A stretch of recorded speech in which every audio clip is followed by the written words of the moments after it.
सूत्र की, जो हमारे 32 आगमों में प्रथम अंग है, आचारांग सूत्र, जिसमें आचारांग सूत्र के प्रथम सूतस्कंद के प्रथम अध्ययन में शस्त्र परिज्ञा अध्ययन के प्रथम उद्देशक में प्रभु कहते हैं कि यहां अनेक जीव ऐसे इस संसार में हैं जिन्हें ये पता ही नहीं कि वो कहां से आए हैं, कहां जाएंगे। हम जो कर रहे हैं उसका परिणाम क्या है, मैं कर रहा हूं, मैंने किया है, मैं करूंगा, इस अहंकारवश कितने प्रकार के आरंभों का और कर्मों का बंधन सेवन वो कर लेता है, ये उसे पता नहीं चलता है।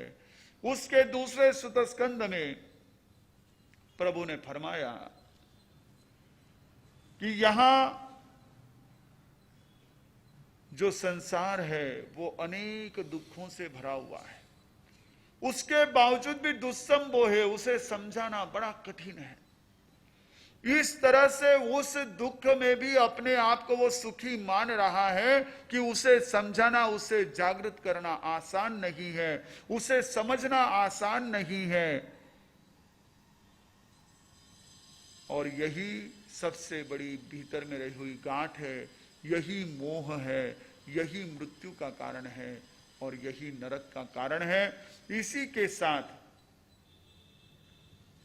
प्रभु ने आगे फरमाया कि हम किस प्रकार से परमात्मा की आज्ञा को, हमारे उस सर्वज्ञ की आज्ञा को अगर समझ ले तो हम भी भय से मुक्त हो सकते हैं और हमसे भी किसी को भय नहीं रह सकता है। आज के जीवन में जब हम अनेक प्रकार से भयभीत है, हमारे खुद के ही ऐसे कार्य, हमारे खुद के ही ऐसे कर्म, जिन कर्मों के कारण हम भयभीत है, उन सारी का मूल है कि हमारे भीतर परमात्मा के उन आज्ञा की समझ नहीं है। अगर हम उस आज्ञा को समझे, उसके अनुसार चले, तो निश्चित रूप से हम अनेक प्रकार की इस प्रकार की तकलीफों से मुक्त हो सकते हैं, भय से मुक्त हो सकते हैं। अग्निकाय के संदर्भ में दीर्घ लोक शस्त्र का विशेषण लगाकर प्रभु ने फरमाया कि यह वनस्पति जो दीर्घ लोक है, उस वनस्पति को नष्ट करने वाली भी ऐसी अग्नि है। इस अग्नि के समारंभ से बचने के लिए हमें प्रमाद से बचना जरूरी है। प्रमाद में कौन? जो गुणों में स्थित है। और गुणों में स्थित कौन, इसकी चर्चा हम आज करेंगे। प्रथम अध्ययन के 5वें उद्देशक में प्रभु प्रारंभ में कहते हैं, तम नो करिष्यामि समुत्थाये मत्ता महिमम अभयम विदिता। जे गुणे से आवट्टे, जे आवट्टे से गुणे, उड्डम व पासमाणे, अहे व पासमाणे, त्रियम व पासमाणे, पायनम व पासमाणे, रुवाइम पासे, सुणमाणे, सद्दाइम सुनई, मुच्छमाणे, रुवेसु मुच्छई, मुच्छमाणे, सद्देसु मुच्छई, पुणो पुणो गुणासाये, वंक समायारे, पमत्तमावसे। मात्र हमारे लिए कारण नहीं बताया, किंतु निवारण भी प्रभु ने बताया। हम जिस प्रकार से आरंभ में हिंसा में प्रवृत्त होकर हमारे कर्म बंधन को और तीव्र बना लेते हैं, उससे कैसे बच सकते हैं, तो उसका सूत्र दिया, तम नो करिष्यामि समुत्थाये।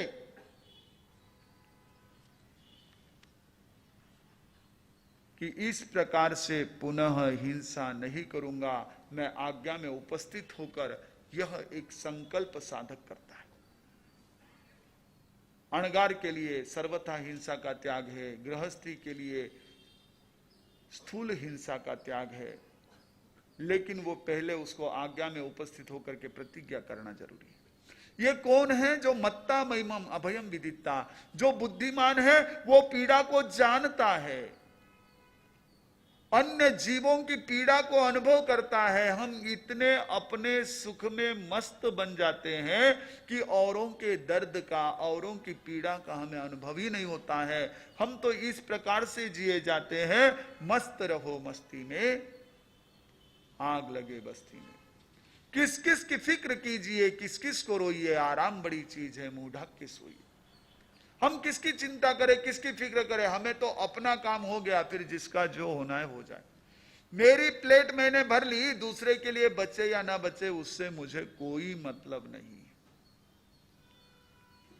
लेकिन जो बुद्धिमान होता है वो औरों की पीड़ा को, तकलीफ को जानकर और अभयम विदिता कि मैं किस तरह से इनको अपनी ओर से निर्भय कर सकता हूं, इनके भय स्थान कौन से है, कैसे उनसे इनका बचाव कर सकता हूं, इसको जान करके वो प्रवृत्ति करता है।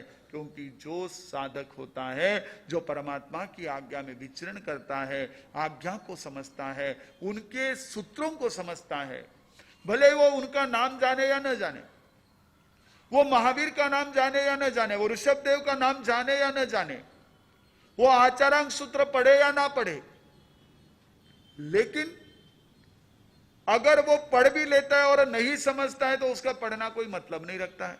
और नहीं भी पढ़ता है लेकिन वो ये जानता है कि जैसा मेरे लिए अनेक प्रकार के कष्टों का भय होता है वैसा ही भय औरों के लिए है। तो वो अभय को जानता है कि कैसे उनको भय मुक्त करूं, और वो होता है जे पमत्ते से गुणठिए, जे गुणे से आवट्टे, जे आवट्टे से गुणे। बहुत ही सुंदर सूत्र है। आवर्त कहते हैं वर्लपूल को। वर्लपूल आपको मालूम है क्योंकि वो कंपनी का नाम है, लेकिन वर्लपूल का अर्थ शायद हमारे इंग्लिश मीडियम में पढ़ने वाले बच्चे या जो इंग्लिश मीडियम में पढ़ चुके ऐसे हमारे बंधु लोग या हमारी बहनें जानती होगी। वर्लपूल का अर्थ क्या होता है जानते हैं? WHIRLPOOL। स्पेलिंग तो मालूम है आपको, शब्द तो मालूम है, आपने चित्र भी देखा है, लोगो भी देखा है वर्लपूल का। उस लोगो को भी याद कर लो तो अर्थ समझ जाओगे। मैंने जब इसका इंग्लिश ट्रांसलेशन पढ़ा तब मुझे ध्यान में आया कि आवर्त के लिए इंग्लिश में वर्लपूल शब्द है। भंवरा, आप देखो घेरा घेरा घेरा होता है, वर्लपूल का जो लोगो है ना उसमें घेरा घेरा होता है, भंवरा। पानी के बीच में जैसे भंवर होता है, वो भंवर जो है वो गुण है और जो गुण है वो भंवर है। भ्रमर उसको कहते हैं कि जो किसी जहाज को तक अपने में समा करके उसे नष्ट करने की क्षमता रखता है। बड़े बड़े जहाजों को वो निगल जाता है, इंसान की तो बात ही नहीं। अगर कोई व्यक्ति किसी प्रकार से नदी या समुद्र में तैरते समय भंवर में फंस जाए तो उसका बचना बहुत मुश्किल होता है। ये संसार के भंवर में भी कौन फंसता है? जे गुणे से आवट्टे, जे आवट्टे से गुणे। जो गुण है वो आवर्त है, जो आवर्त है वो गुण। ये गुण है क्या? गुण किसको कहते हैं? व्याख्याकारों ने कहा गुण जो है वो है हमारे अनेक प्रकार के जो विषय हैं, पांचों इंद्रियों के जो विषय हैं वो गुण है। वही हमको फंसाने वाले, वही हमको भटकाने वाले। पूज्यपाद त्रिलोक ऋषि जी महाराज सब कहते हैं आश्रव है महादुखदाई भाई जग माही, स्वतंत्रीय वश मृग मरत अकाल है, नेत्र से पतंग भृग गाण जीव मीन जान, मतंग परस मन महिष बेताल है।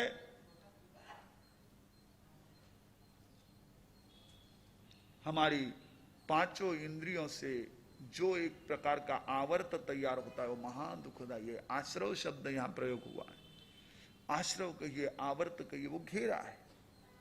वो घेरा जब तैयार होता है तो वो अत्यंत दुख देने वाला है। जैसे उत्तराध्ययन सूत्र का 32वां अध्ययन है पमायत्थानम। उस पमायत्थानम की अधिकतम गाथाएं जो है वो हमारे पांचों इंद्रिय के विषय को ही प्रतिपादन करने वाली। शब्द, रूप, गंध, रस, स्पर्श और भाव, इन छहों से संबंधित 12-12 गाथाएं उसमें, 13 भी हो सकती है। ये सब गाथाएं जो है एक एक विषय को लेकर के उसमें शास्त्रकारों ने विस्तार से बताया है। उसी के आधार पर त्रिलोक ऋषि जी महाराज साहब कहते हैं श्रोत्रेंद्रिय वश मृग मरत अकाल है। एक मात्र श्रोत्रेंद्रिय के मोह में फंस करके हरिण अपनी स्वतंत्रता को खो देता है, हरिण अपने जीवन को खो देता है। प्राचीन कथानकों में और काव्य साहित्य में कहा जाता है कि हरिण वीणा के स्वरों को सुनकर के आकर्षित होता है। कई शिकारी उसके इस प्रकार के श्रवण के लोभ को, श्रवण की उस प्रकार की भावना को, तीव्रता को, वासना को जानकर मधुर संगीत का चारों तरफ ऐसा वातावरण कर देते कि उस संगीत से खींचा हुआ हरिण चला आता है और वह शिकारी के फंदे में फंस जाता है। एक श्रोत्रेंद्रिय के विषय में फंस गया तो वह हरिण अपनी स्वतंत्रता खो बैठा, अपने जीवन से हाथ धो बैठा। अगर पतंगा होता है जो दीपक पर मुग्ध होकर के उस तरफ दौड़ता है, वह दीपक की लौ उसको आकर्षित करती है, उसका वह तेजस्वी रूप, उसका वह सलोना रूप उसको आकर्षित करता है। पतंगा दौड़ता है, नहीं समझता है कि ये मेरे आंखों का, ये मेरे दृष्टि का कहीं ना कहीं एक तरह से यह आसक्ति भाव मेरे जीवन को खत्म कर देगा। हालांकि कवियों ने उसको भी महिमा मंडित कर दिया। परवाने के जलने को भी उन्होंने एक तरह से खूब ऐसा अपने काव्य साहित्य में अमर प्रेम का स्थान दे दिया। लेकिन आखिर जान तो गई। एक रूप का मोह, रूप की आसक्ति उस पतंगे के जीवन का एक तरह से फांस बन जाती, जीवन का अंत करने का निमित्त बन जाती है। नेत्र से पतंग भृंग घ्राण जीभ मीन जान। भंवरा उस फूल के, कमल के खुशबू से खींचा चला जाता है और कमल में क्या हो जाता है, बंद हो जाता है। मछली उस थोड़े से आटे की गोली के लालच में आकर के अपने प्राणों से हाथ धो देती है। मतंग फरस हाथी स्पर्श के मोह में आसक्त बना। कहते हैं कि हाथी को अगर बांधा जाता है, हाथी को अगर बस में किया जाता है, हाथी को अगर फंसाया जाता है, तो कुछ लोग ऐसा करते हैं कि हथिनी जो है उसको एक तरफ खड़ा कर देते हैं। जो उनके स्वयं की ही पाली हुई है उस हाथिनी को खड़ा कर देते हैं। हाथी उसकी तरफ आकर्षित होकर के दौड़ता हुआ जाता है, बीच में गड्ढा किया जाता है, उस पर घास फूस ढक दिया जाता है। वो हाथीनी को देखने के चक्कर में गड्ढे को देख नहीं पाता है, गड्ढे में गिर जाता है, फंस जाता है। ये एक प्रकार से कहीं ना कहीं जाल होता है। स्पर्शनरी बाता उंडी इन जीवरी आदत भूंडी। ओ झटपट उठने भागे तेड़ो न बुलावो लागे। कोई संवर ने समझावे आश्रव ने बंद करावे। हिरी गर्दन ही झुक जावे रे ओ जीव मांदो पड़ जावे रे ओ जीव भोड़ो बन जावे रे ओ जीव गेलो बन जावे। इंद्रियों की ऐसी वह एक तरह की भंवर होती है। जैसे पानी में भंवर होता है वैसे हमारे जीवन में ये विषय भंवर के समान है। भगवान कहते जे गुणे से आवटे, जे आवटे से गुणे। ये चक्र है, साइकिल है। जैसे मृग से अंडा और अंडे से, जैसे मुर्गी से अंडा और अंडे से मुर्गी, वैसे आवर्त में संसार में फंसे इसलिए विषयों में फंस रहे, विषयों में फंस रहे इसलिए संसार में फंस रहे। ये चक्र है। इस चक्र को समझे तो वह बिल्कुल इससे बाहर निकल सकता है। जैसे कहा कि यह रुवाइम पास ही वह रूपों को देखता है, शब्दों को सुनता है और उसमें फिर मूर्छित होता है। और मूर्छित होकर के पुनो पुनो गुणाया साये वंक समाया रे पमत्तमावसे, वो पुनः पुनः उन गुणों को पाने की आशा से, उन विषयों को प्राप्त करने की लालसा से उसमें फंस जाता है। एक बहुत सुंदर कथा मैंने पढ़ी थी कहीं, कहते हैं सम्राट नेपोलियन जिस समय फ्रांस को जीत करके फ्रांस का वह सम्राट बना, वहां के राजा को परास्त करके, तो सम्राट बनने के बाद वह अपने अध्ययन काल में जिस मकान में रहता था, उस मकान को विजिट करने के लिए, उस मकान को भेंट देने के लिए गया, और वहां गया अपने सैनिकों के साथ, और मकान की मालकिन थी, उस मकान की मालकिन को बुलवाया। जब उसको पता चला कि नेपोलियन बोनापार्ट स्वयं आए हैं, सम्राट आए हैं, तो वो सम्राट को मिलने के लिए गई। सम्राट को मिली, सम्राट को उसने अभिवादन किया। सम्राट ने कहा, आपके यहां कुछ वर्षों पूर्व एक युवक रहता था, क्या आपको याद है? बोले हाँ हाँ पता है, बड़ा अरसिक था, बोनापार्ट नाम का वो लड़का था। कितनी ही बार मैंने उसको बाहर घूमने के लिए चलने का इनविटेशन दिया, कितनी ही बार मैंने उसको थिएटर्स में चलने के लिए कहा, कुछ संगीत नृत्य में चलने के लिए साथ में आमंत्रण दिया, लेकिन बड़ा रसिक था, कभी आया ही नहीं। पर बोले आप उसके बारे में क्यों पूछ रहे हो? बोले मैं वही हूं, उस समय में इन चीजों में नहीं फंसा, इसलिए आज यहां पहुंचा। ये आवर्त होता है, भंवर होता है। ये एक तरह से व्यक्ति को अपने लक्ष्य से विचलित करने वाला होता है, फंसाने वाला होता है, और जो फंस जाता है वो वापस उसमें उलझ जाता है। ये ऐसा चक्र है कि इसमें से निकलना बड़ा मुश्किल होता है। जैसे पूज्यपाद तिलोक ऋषि जी महाराज साहब ने अन्यत्र कहा कि मक्खी खूची खेल सो। जैसे मक्खी अगर कफ में फंस जाती है, उसका पंख अटक जाता है, तो वो कितना भी निकलने का प्रयास करे नहीं निकल पाती है। वैसे ये इंद्रिय के सुख है, इन इंद्रिय के सुखों में, विषयों में अगर जीव अटक जाता है, फंस जाता है, आसक्त हो जाता है, भगवान कहते वो संसार में भटकता है। जे गुणे से आवट्य, जे आवट्य से गुणे, ये मात्र हमारे लिए सूत्र नहीं है, ये बाहर निकलने का बहुत सुंदर उपाय है।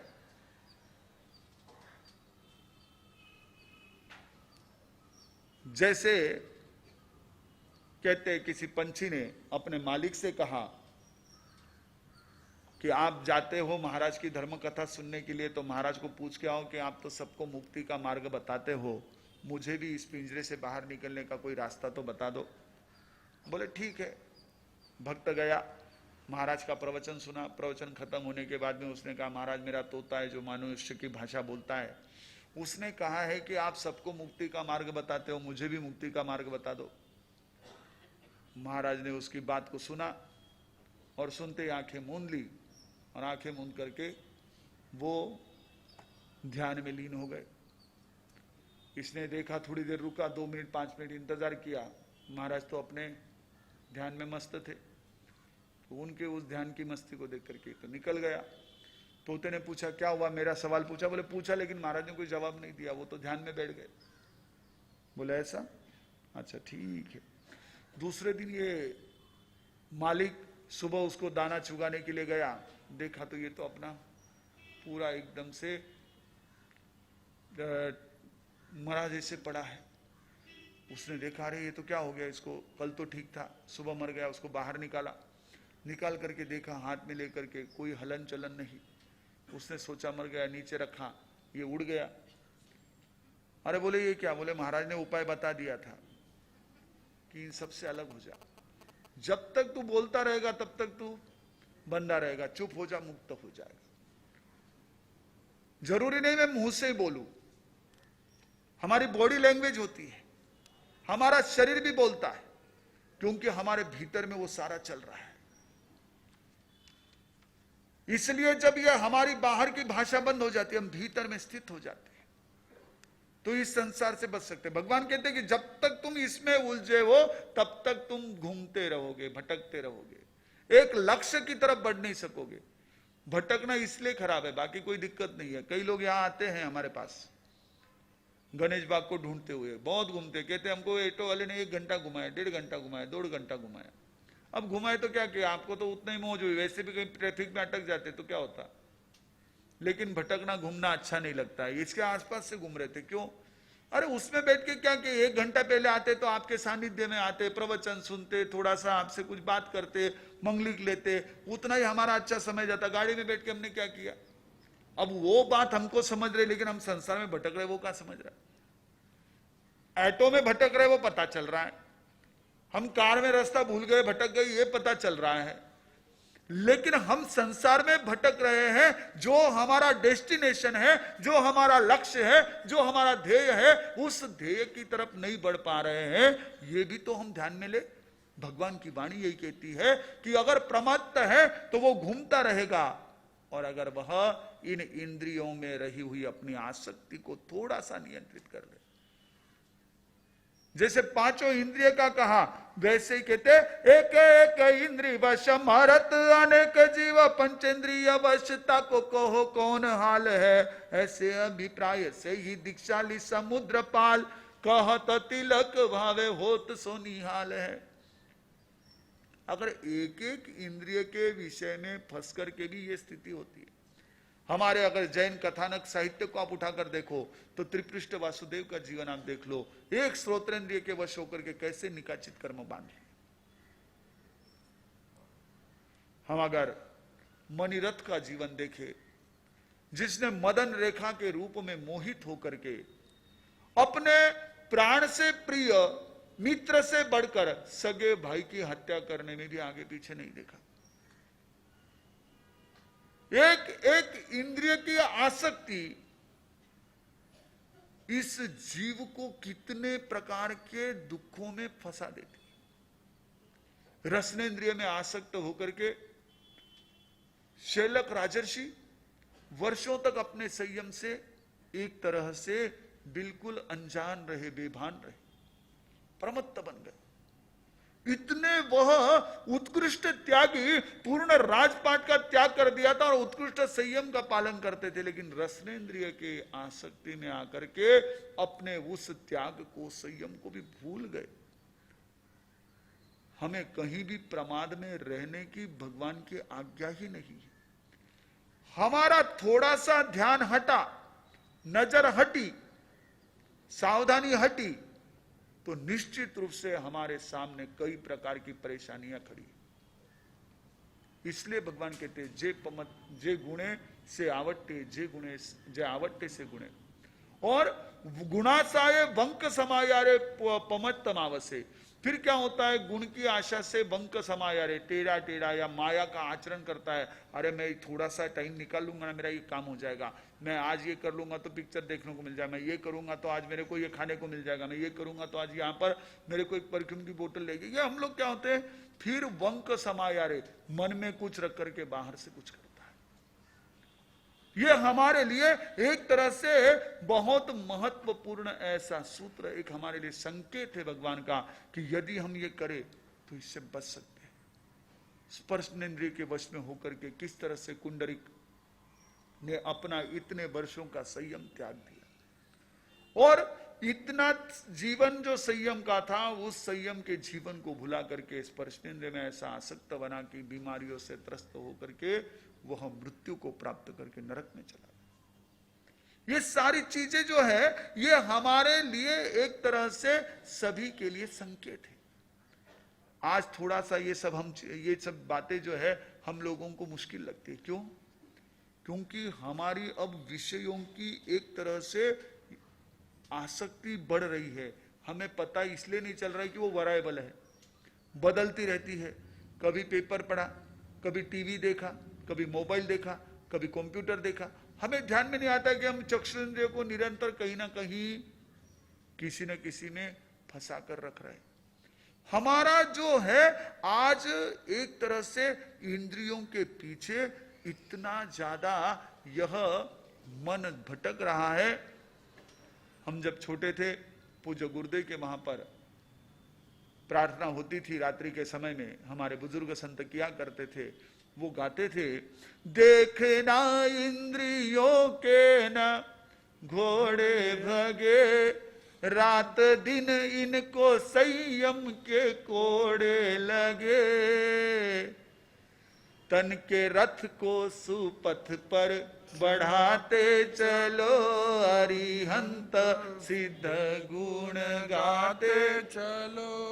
कितनी सुंदर पंक्तियां थी कि ये हमारी जो इंद्रियां हैं, ये इंद्रियां घोड़े की तरह इधर उधर भागती है, इनको संयम का एक तरह से अंकुश जरूरी है। आगम वाणी संतों का सानिध्य हमें संयम की प्रेरणा देता है। आप ये मत समझ लेना कि संयम यानी सिर्फ दीक्षा है। दीक्षा तो एक उसका पड़ाव है। अगर बच्चे को पढ़ने के लिए भेजना है तो ऐसा नहीं होता है कि आप उसको तुरंत 10th में डाल दो, आप भले प्ले ग्रुप में डाल दो, बच्चा पढ़ने के लिए जा रहा है, बात फिक्स हो गई। बच्चे को डिग्री कराना है, आप आर्ट्स में भेज रहे, कॉमर्स में भेज रहे, साइंस में भेज रहे, ये कोई मायने नहीं रखता है। आप बच्चे को पढ़ा रहे हो, डिग्री करा रहे हो, ये मायने रखता है। वैसे ही संयम में आना जरूरी है। आप कहां संयम में आ रहे हो या आपको तय करना है। यह हमारी शक्ति के अनुरूप भगवान ने हमको मार्ग दिया है, जितनी हमारी शक्ति है, लेकिन हम शक्ति का गोपन ना करें। क्यों? उसमें भगवान का कुछ भला नहीं है, उसमें संतों का कुछ भला नहीं है, उसमें कल्याण हमारा ही है, आत्मा का कल्याण है। जितना संयम में आएंगे हम चक्कर से बचेंगे। हम सोचते तो कई बार है, मैं इन चक्कर सु की कर भागू सा, हम बहुत बार सोचते हैं कि मैं चक्कर से निकलूं कैसे, लेकिन रास्ता सूझता नहीं। भगवान बता रहे कि इसका रास्ता है, तुम अपनी इंद्रियों का संयम करो। इंद्रियां जो विषयों की तरफ दौड़ रही है, ये गुण यानी आवर्त है। इंद्रियों का विषयों की तरफ दौड़ना, यह आकर्षण, ये एक आवर्त है, एक भंवरा है, वो तुम्हें खींचेगा। क्योंकि भंवरा कहां तैयार होता है पता है? जहां पर चारों तरफ से एक ढलान होती है, पानी जा रहा है तो ढलान को ही जा रहा है, लेकिन एक्स्ट्रा ढलान किसी स्पॉट पर होती है जहां चारों तरफ से पानी अंदर जा रहा है, वहां भंवरा तैयार होता है। वैसे हमारे ये जो भंवरा तैयार होता है ना, ये जितना हमारा पतन होता है उतना ज्यादा ये भंवरा जो है, ये इंद्रियों के विषय जो है हमें फंसाने वाले बन जाते हैं। ये हमारे लिए लगा हुआ ट्रैप है, इस ट्रैप से बचना जरूरी है, इस फंदे से बचना जरूरी है। भगवान मुक्ति का मार्ग बताने वाले। हम कहते हैं मुत्तानम मोहगानम, ऐसे नहीं कहते कि भाई चलो इंद्र ने कह दिया हमने स्तुति कर ली। आजकल हमने हर चीज को जो है एक तरह से मात्र अपने संसार को बढ़ाने का माध्यम बना लिया। धर्म आराधना को भी हमने क्या कर दिया, संसार के साधनों का आलंबन बना दिया। हमने बस कह दिया नमोथुनम का पाठ करना है। अरे किस लिए हम कर रहे हैं? नमोथुनम का पाठ क्यों कर रहे हैं? हम उसमें क्यों उनकी स्तुति कर रहे हैं? किन शब्दों से स्तुति कर रहे हैं? उन शब्दों का भाव क्या है और हमारे लिए उसका क्या उपयोग है? मुत्तानम मोहगानम, वो हमें मुक्त करने वाले हैं। हम उसका जाप करेंगे कि मेरी अभी कहीं प्रॉब्लम है, वो प्रॉब्लम छूट जाए, इसलिए मुत्तानम मोहगानम, मुत्तानम मोहगानम। हम ऐसे हो गए कि वो भी जाप हम इसके लिए करेंगे। लेकिन परमात्मा की साधना हमें जन्म मरण के चक्र से मुक्त करने वाली, चक्र का जो एक महत्वपूर्ण ऐसा सूत्र भगवान ने दिया, जो जान लेता है वह अर्जुन की तरह चक्र व्यूह को भेद कर बाहर निकल सकता है।